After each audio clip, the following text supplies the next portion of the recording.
I'll never forget that family gathering. I was sitting down, taking a break because the contractions in my belly were making it hard to move. Why are you just sitting there? There are empty glasses everywhere. Before I could react, something cold and wet splashed against my face.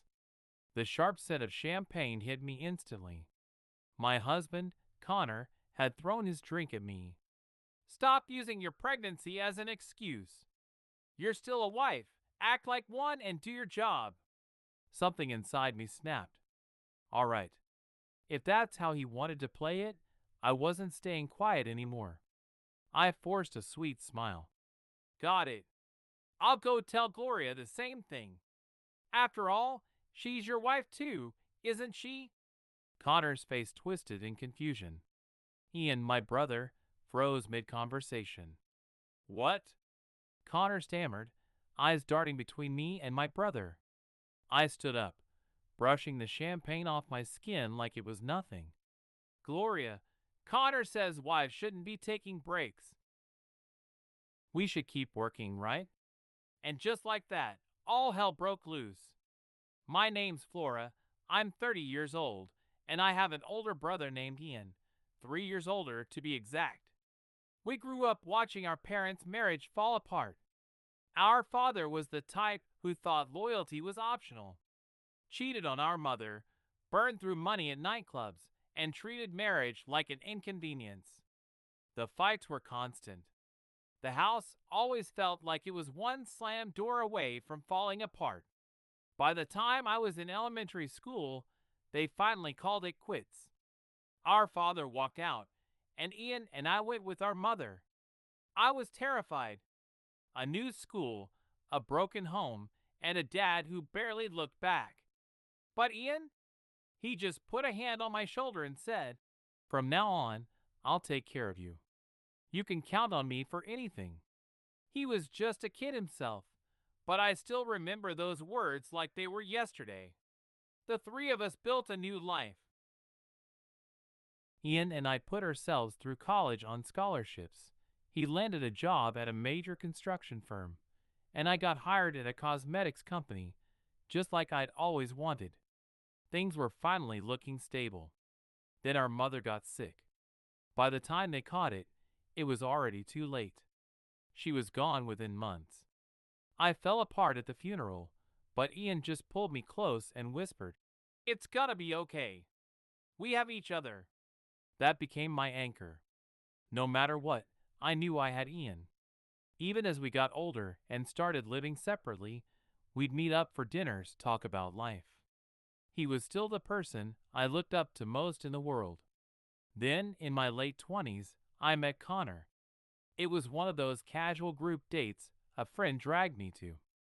I wasn't expecting much, but then this guy sat down across from me, all confident smiles. "Nice to meet you. You mentioned you like movies?" "Me too." Connor knew how to hold a conversation. We hit it off right away, swapping movie recommendations and trading numbers before the night ended. From there, he pursued me hard, and I didn't mind. He worked at his parents' construction materials business. "I'm set to take over soon," he'd say, always making sure I knew how promising his future was. "You're lucky to be dating someone like me." It was the kind of comment I should have thought twice about. But at the time, I just brushed it off. We dated for almost 2 years, and honestly, things were fine. He was outgoing, confident, and fun. I liked that about him. I started thinking about a future with him. Then, on my birthday, he pulled out a ring. We were at a fancy restaurant, nicer than anywhere we'd gone before. Dinner was wrapping up, and just when I was about to reach for my dessert, Connor got down on one knee, holding up a ring box. "Flora, marry me. Let's be happy together." Tears welled up in my eyes as I nodded. "Yes, yes, of course." At that moment, I felt like the luckiest person in the world. Reality hit fast. The first step was meeting each other's families. I knew Connor's parents had divorced years ago, so the only one I needed to meet was his father, the CEO of their company. We visited his family home, and the moment we walked in, I felt the weight of his presence. Connor's father was a broad-shouldered, no-nonsense type. He barely even reacted when Connor told him we planned to get married. I see. Marriage, huh? Fine. I approve. I exhaled, relieved. That was easy enough. Then he turned to me. Flora, once you're married, you'll quit your job and work for us as an office assistant. I blinked. What? He said it like it was a done deal. Like my career, my dreams, meant nothing. I'm sorry, I said, trying to keep my voice steady. I love my job. I plan on continuing to work at my company after we're married. Connor's face twisted in irritation. My father's offering you a good position. You should be grateful. I stared at him. Grateful? Connor, I love what I do. Why would I throw that away? His father let out a sharp breath. Fine. Do as you please. The room felt suffocating. Connor was sulking. His father had completely shut down, and I just sat there, feeling like I'd just stepped on a landmine. A week later, it was time for Connor to meet my brother. Ian had always been protective, so I was nervous. But to my surprise, he was polite, almost warm. He nodded after meeting Connor and said, If Flora's happy, then I'm happy. Congratulations. I nearly cried. His approval meant everything to me. And then Connor opened his mouth. You work at that big construction firm, right? Which university did you go to? Ian answered without hesitation. State University. Connor's smile faltered. See, Connor had gone to a semi-prestigious private university, and he never shut up about it. To him, status was everything. His next words? Oh, I see. I recognized that tone. Dismissive, judging. Ian just raised an eyebrow. But I knew my brother. That was the moment he started having doubts about Connor. And honestly, I should have too.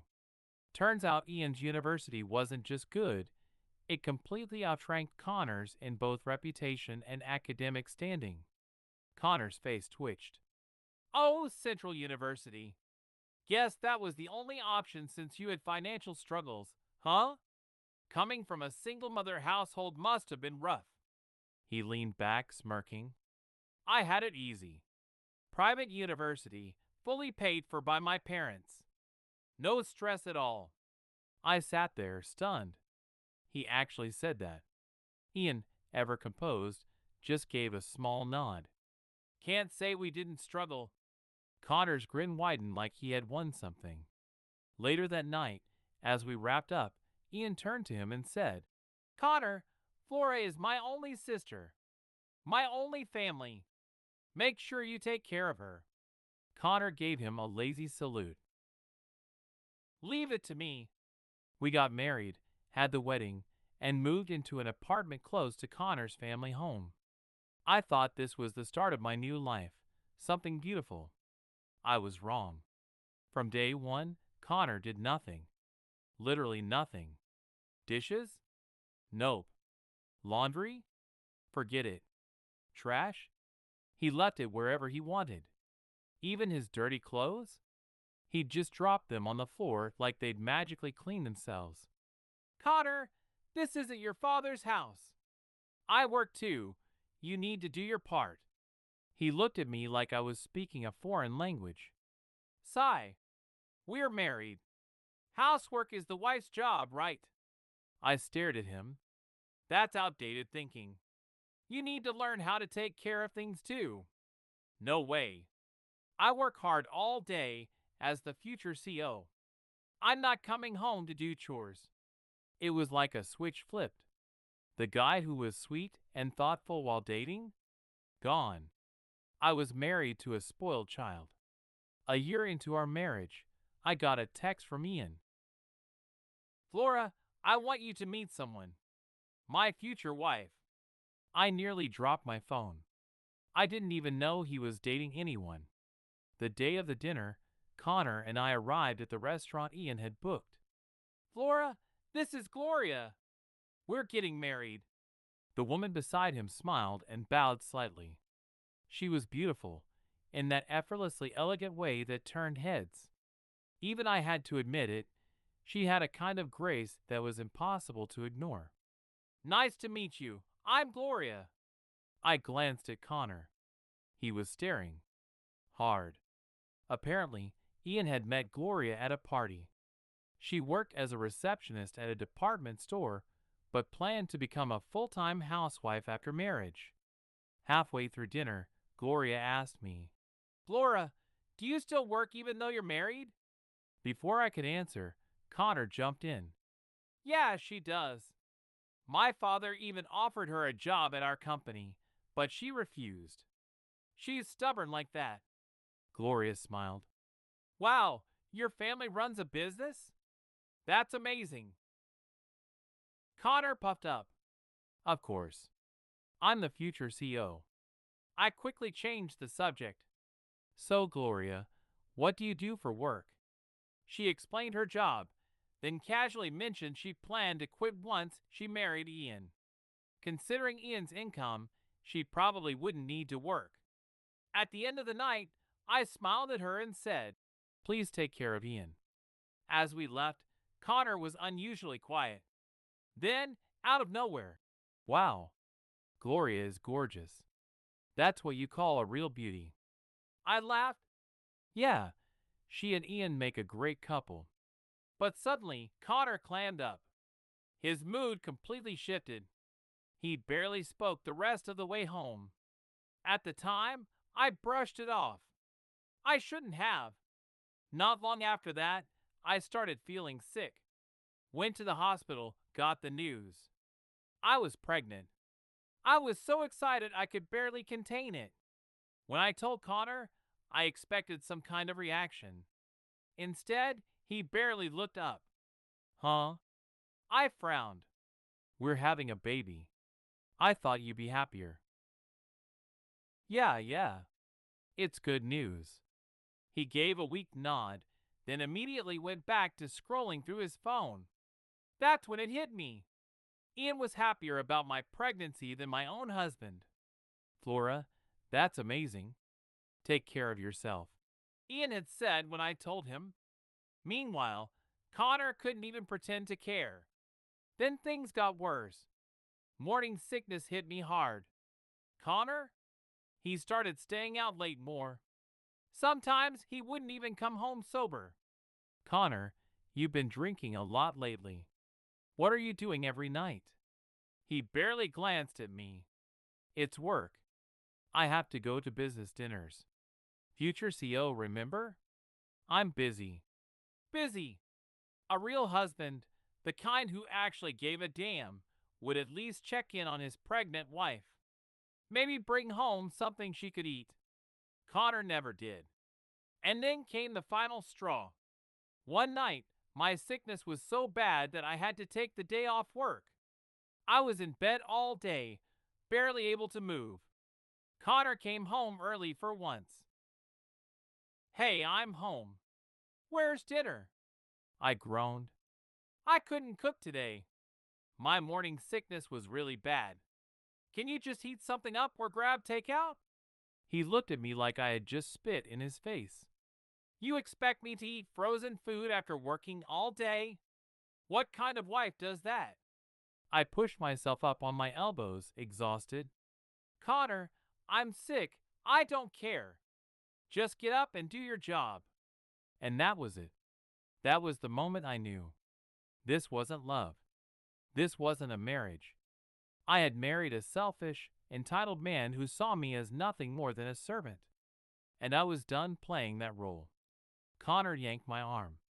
Get up and make dinner. And don't even think about cutting corners.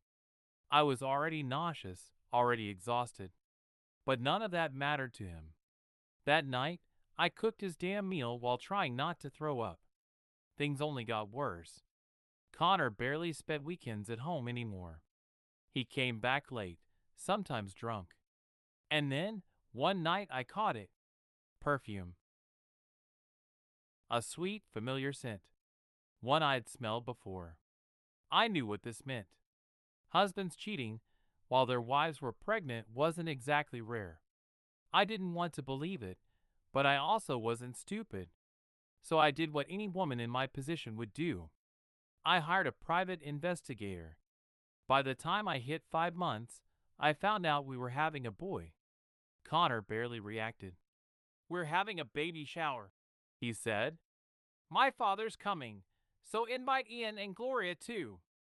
Let's make it big. My dad's already inviting relatives." I nodded, even though the thought of being surrounded by his family made my stomach turn. It was inevitable, I told myself. When I called Ian, he sounded genuinely happy. "Gloria's excited too. We'll be there." And just like that, the plans were set.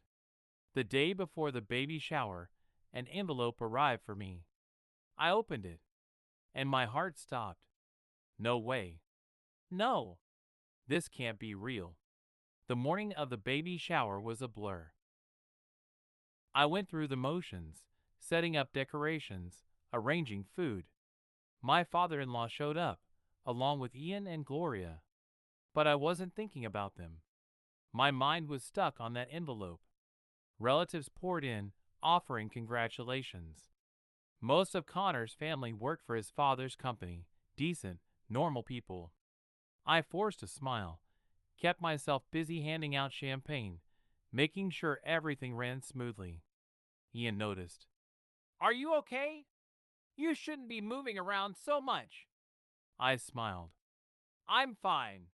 The party kicked off with a toast from Connor's father. Connor, of course, was the life of the party, downing champagne, laughing with relatives. Ian and Gloria sat in the corner, chatting quietly.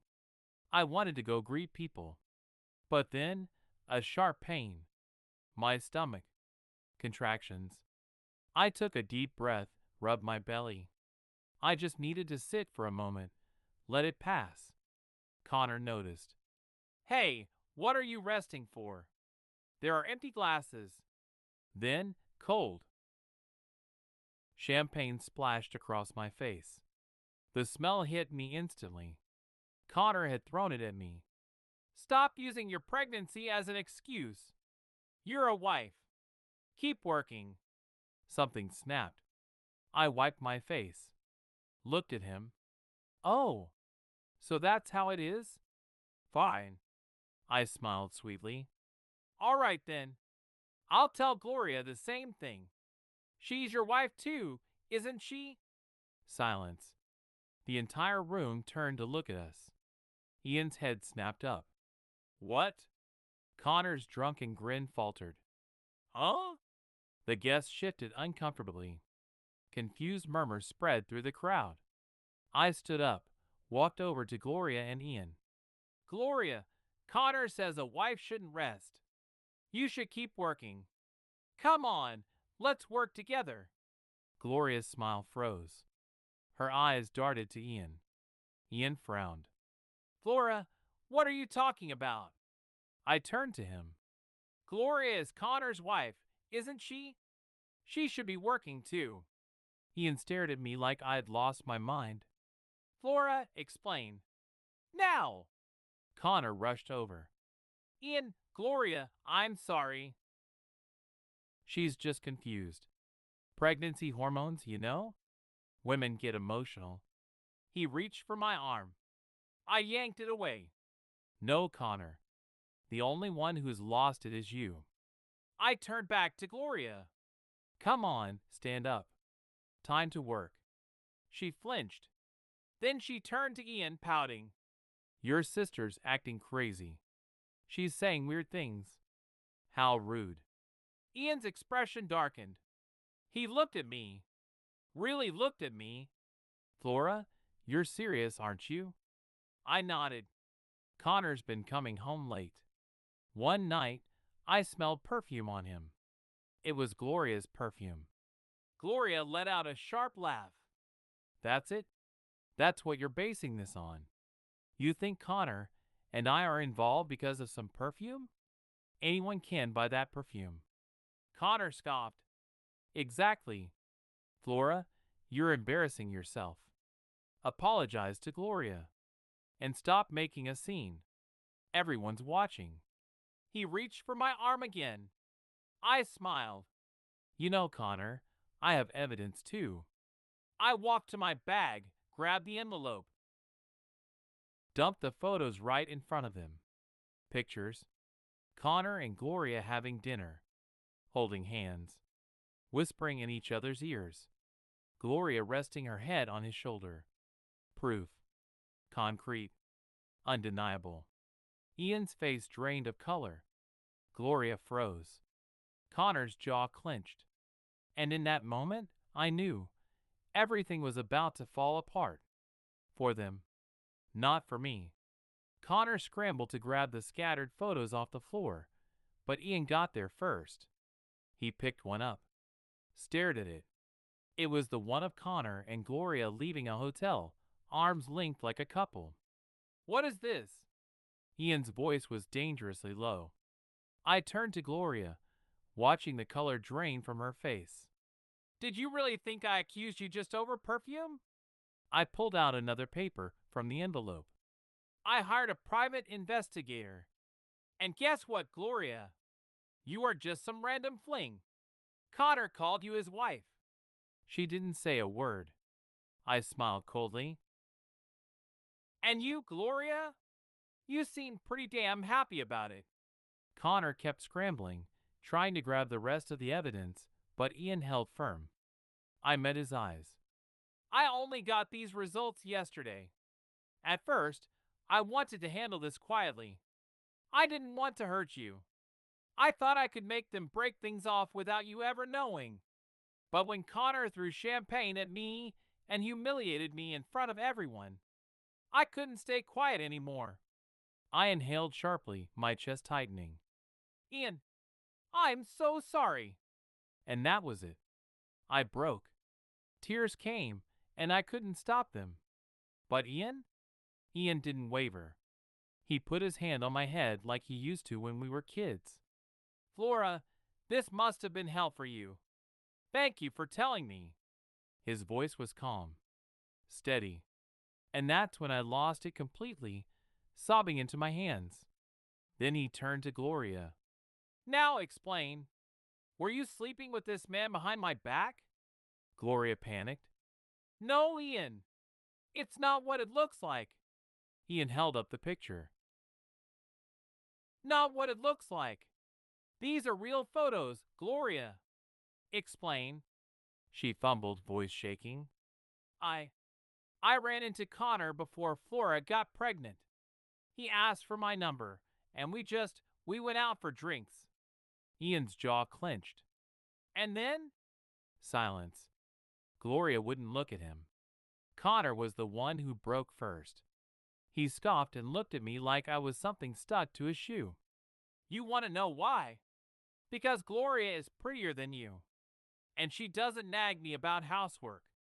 Of course I'd be tempted. I don't even love you anymore. The room went still.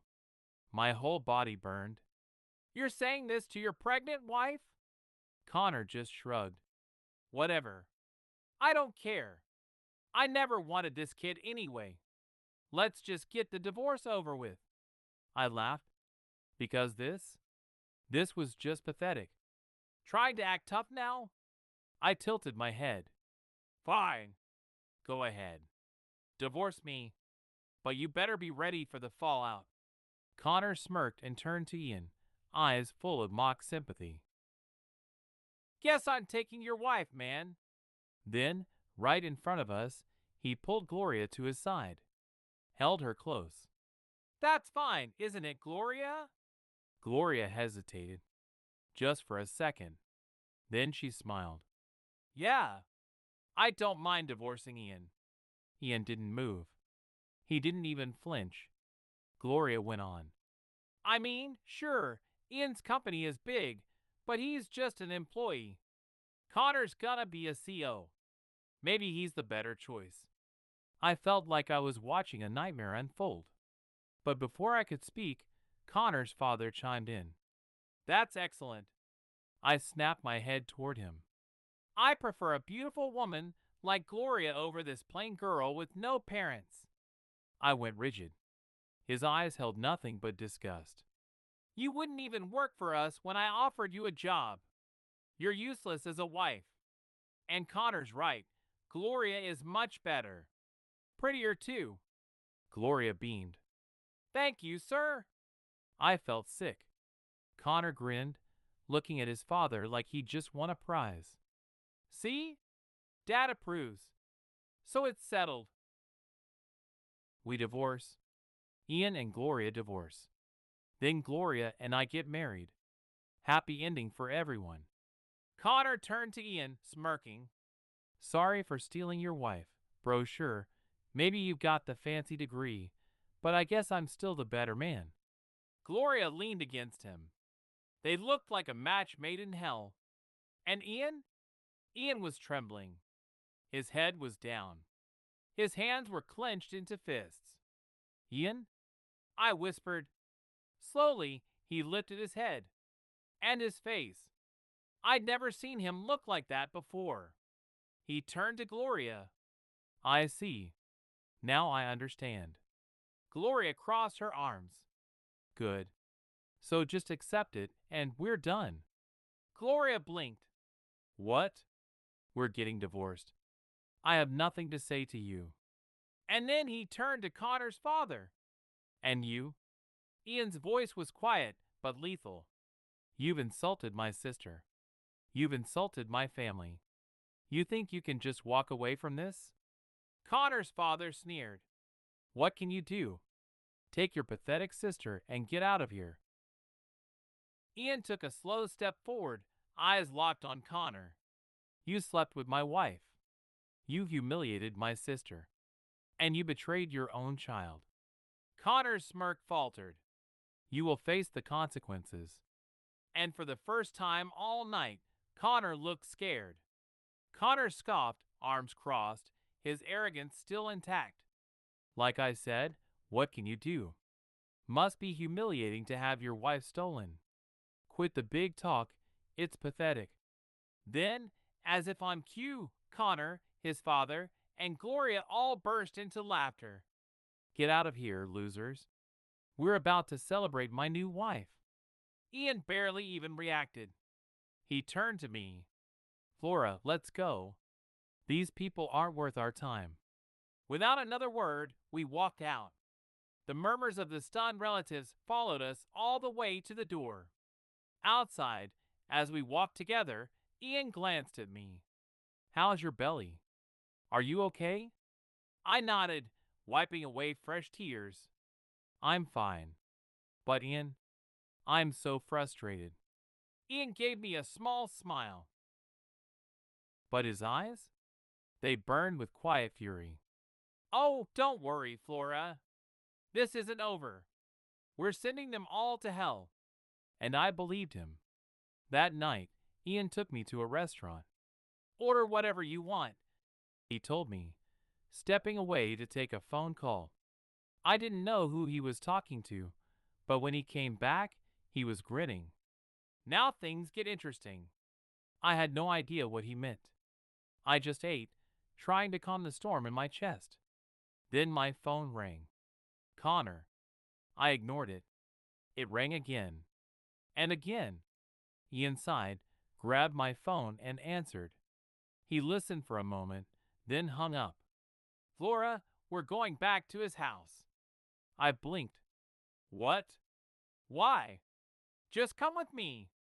So we went. The moment we stepped inside, the house was in chaos. Relatives were shouting. Connor's father looked like he'd been punched in the gut. Then Connor turned to me, his face contorted with rage. What the hell did you do? I tilted my head. Excuse me? Our biggest client just cut ties with us. My eyes flicked to Ian. He was smiling. By biggest client, you mean National Industries? Connor's father, pale as a ghost, answered instead. Yes. How do you know that? Ian shrugged. A friend of mine from university works in their procurement department.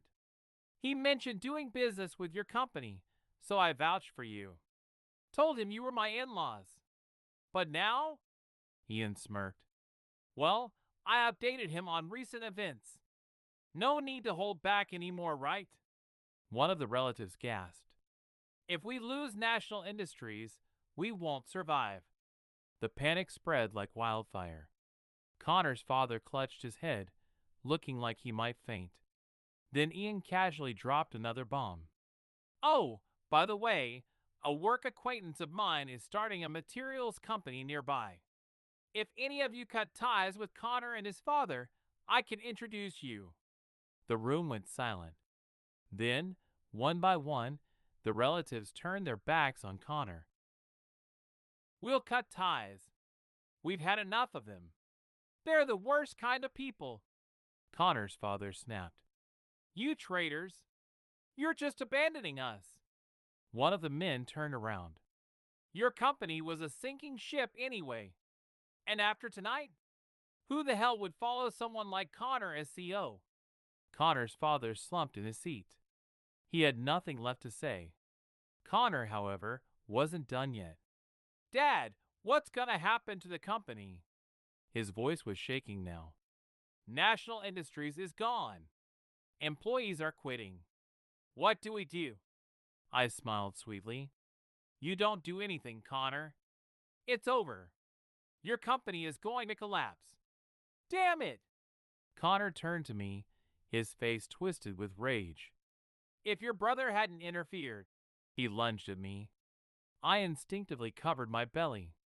But before he could lay a finger on me, Ian grabbed him by the collar and threw him.